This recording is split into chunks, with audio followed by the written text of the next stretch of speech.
Today I'm going to talk to you about leaking urine while climbing postpartum. This is something that happens to a lot of women after baby. It doesn't get talked about enough, and I want to help destigmatize talking about this, but also help you understand what does this mean when this is happening. So I'm going to be talking to you about leaking while you are actively climbing, not when you are jumping or falling from a boulder, okay? Because it's two different types of mechanisms for what is happening, so I want to be very clear on that. All right, so let's say you go to the climbing gym and you're really excited.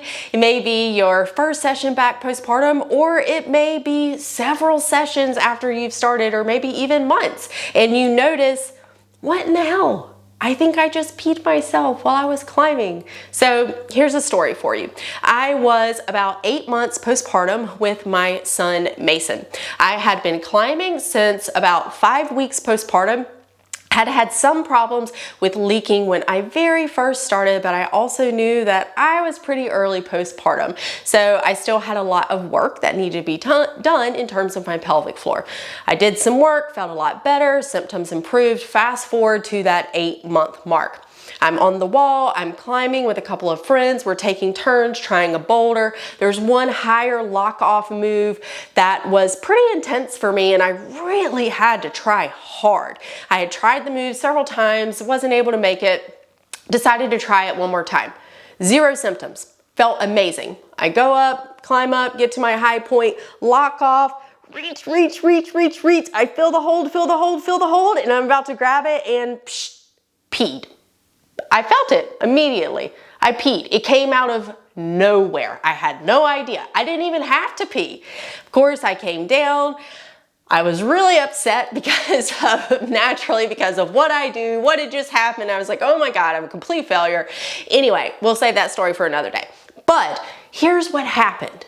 It was a completely new stimulus for my pelvic floor. Completely novel in the fact that I had not tried a move that hard postpartum yet at that point. I also had not tried a move that hard that many times yet postpartum. So there were a lot of things going on there that I failed to recognize in the moment. The other part of this is that, do you think that I was exhaling and thinking about any sort of deep core, pelvic floor, any of that as I am cruxing off the ground, locking off, trying to reach up to this little itty bitty crimp? No, of course I'm not, nor should I be. So I was holding my breath. I was bearing down, which are not inherently bad, but that is what produced the leaking. It was just too much of a demand for my pelvic floor. I didn't hurt anything, but it was an important sign for me that, hey, I still need to do some work.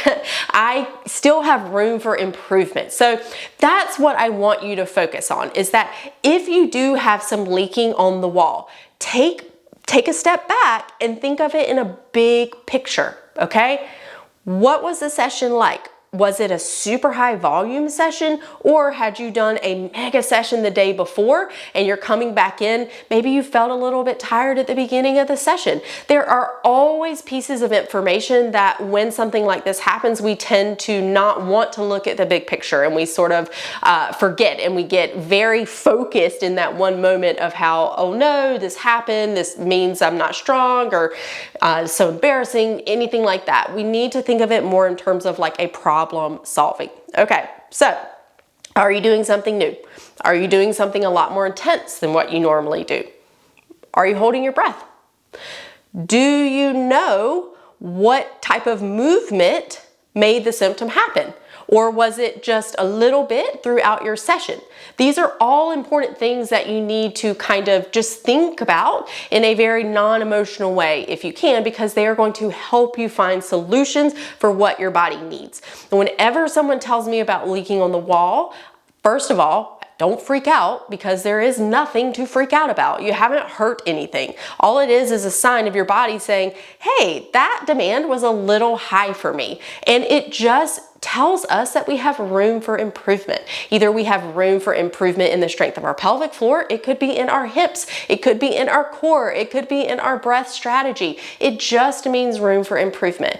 It does not mean that we need to actively keep thinking about our core and our pelvic floor when we are actually climbing. Yes, we are doing pelvic floor and deep core drills in the beginning of our session, but that is just to strengthen those connections. It is not meant to be used the entire time that you are climbing a route, you're climbing a boulder problem. We need to let our body do what it needs to and knows how to do. So, leaking on the wall while climbing. Just remember that it is an ask from your body. It is an ask for improvement in some area. And sometimes we can do all the improvement in the world and it still happens a little bit. And that is okay. It is your choice to decide how much leaking you are okay with or not okay with. Some women leak a lot and they don't give a shit. And that's fine. Some women are not happy until the leaking is 0. It is up to you. What I am aiming to do is arm you with as much information as possible so that you can choose to do what feels right and appropriate for your body, your climbing, and your postpartum journey. All right, that's it for now.